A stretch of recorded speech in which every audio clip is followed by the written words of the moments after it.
کہتے ہیں کبھی کبھی عبادتیں بھی کام نہیں آتی، لوگوں کی دعائیں کام آ جاتی ہیں۔ جب آپ کی دعا قبولیت کا شرف نہ پا رہی ہو نا، تو کہتے ہیں کہ کسی اور سے دعا کروا لینی چاہیے۔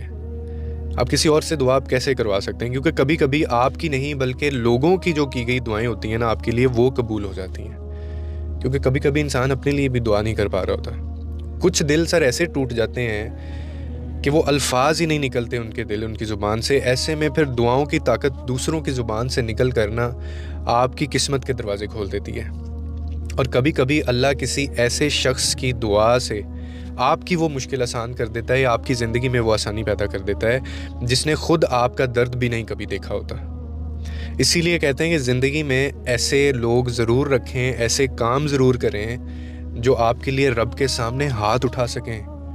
کیونکہ جب انسان تھک جاتا ہے نا، تو یہ ایک لمحہ، یہ ایک فیز آتا ہے کہ دعا بھی اس کو بوجھ لگ رہی ہوتی ہے، وہ مایوس ہوا ہوتا ہے۔ اس وقت پھر کسی اور کی دعا، کسی اور کے اٹھے ہوئے جو ہاتھ ہیں، وہ آپ کے لیے رحمت بن سکتے ہیں۔ اور یہ بہت جیسے بد دعائیں، جیسے ہم بد دعاؤں سے ڈرتے ہیں، اسی طرح دعاؤں کے اوپر بھی آپ کی پریفرنس ہونی چاہیے۔ کیونکہ اللہ کبھی کچھ ایسے لوگ ہوتے ہیں ان کے ہاتھ جو ہے نا خالی نہیں وہ لوٹاتا۔ اور دعا کا دروازہ جو ہے وہ تو ہمارا ایمان ہے کہ کبھی بند نہیں ہوتا۔ یہ صبر کی کنجی کہا گیا ہے اس کو، یعنی صبر کی کنجی سے کھلتا ہے۔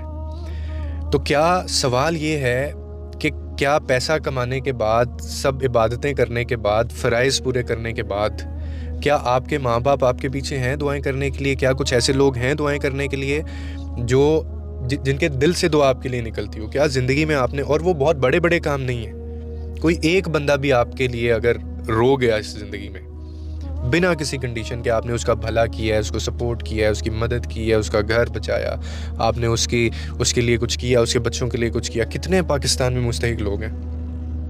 تو جیسے ہم بد دعاؤں سے ڈرتے ہیں نا، تو کیا آپ دعائیں بھی لیتے ہیں لوگوں کی یا نہیں لیتے؟ اس پہ بھی ذرا غور کیجیے گا۔